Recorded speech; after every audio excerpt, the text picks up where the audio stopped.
If I look at India, there is no reason to complain because we are outperforming at a time when there is gloom and doom in the world. So I have two questions. One, do you think this outperformance is here to stay? And if not, do you think Indian markets will correct? And if they will correct, by how much?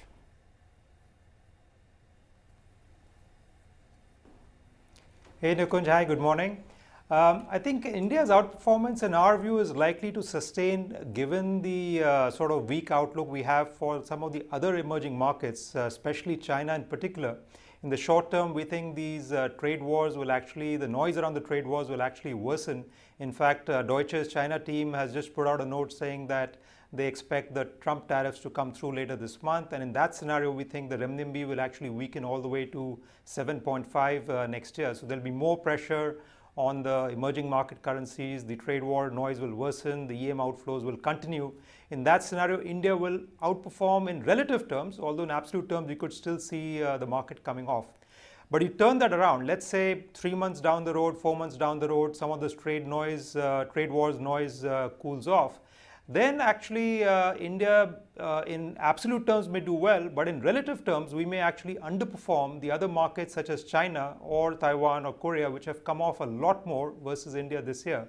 Because those markets have come off over there, valuations are much cheaper over there, and they could bounce back a lot more strongly. So I think a lot depends on how the trade wars pan out over the next few months.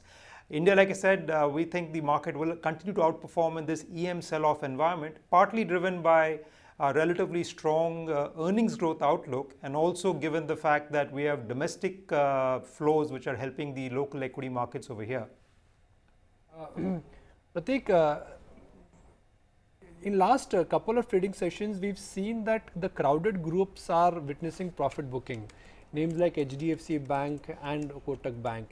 HUL and Britannia, they've started correcting. Bajaj Finance has taken it on the chin.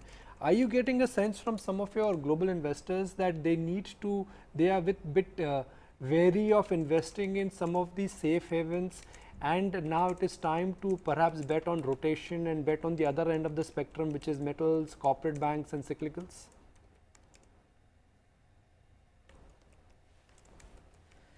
Well, I'd say it's a mixed view. I don't think that's the general view overall. From our perspective, we are recommending clients to take profits in consumer staples. We were overweight consumer staples at the start of the year, but of late we've actually turned negative or underweight. We're recommending an underweight stance given the expensive valuations, despite the somewhat better growth prospects. On the retail-oriented banks, we think the outlook is still good. In fact, our view is the liquidity environment in India will worsen in the next 6 to 9 months. This time, the government borrowing program is also more heavy in the second half. Credit growth is picking up. The rupee is under pressure. The RBI, if it has to intervene further, that will suck out even more rupee liquidity. So in that environment, you do want to be with high CASA banks. But you're right, there is some amount of, within the banks in particular, there is some amount of rotation underway.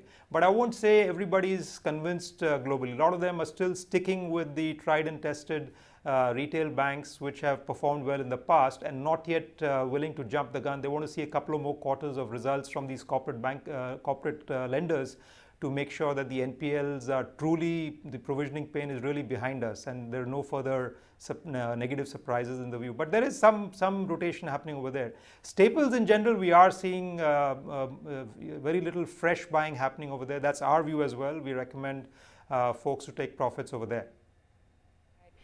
Pratik, there's a lot of chatter around the SEBI circular with regards to FPI, KYC disclosures. A lot of numbers also were being thrown around, stating that it would lead to actually $75 billion worth of outflows, which of course SEBI in a statement rubbished yesterday. Do you think that in a way is also spooking the market somewhat? Because, it's ambiguous what kind of outflows you're going to see, because I don't think anyone can calculate that really.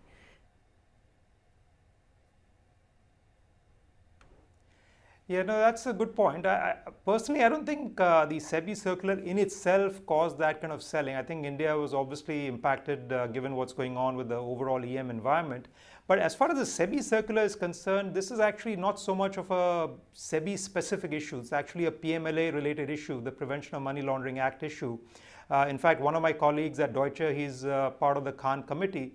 I think we should wait till we see the regulatory response to this sort of the outcry over the circular. There is still 3-4 months left. I don't think we will see no changes to the circular. I think you could see some dilution, some relaxation to begin with. So that's point number one. And the second point is, I don't think you'll see that much of an outflow. Most of these foreign clients that we speak to, in the worst case scenario, they'll have to restructure their FPI vehicles. They will have to appoint someone else, or there'll be some sort of restructuring done and they'll find a way around. But yes, it does increase the hassles for them, and that's why you're seeing all of these folks protesting in quite a big way. But in the end, I don't think we will get to that stage eventually. So let's give it some more time.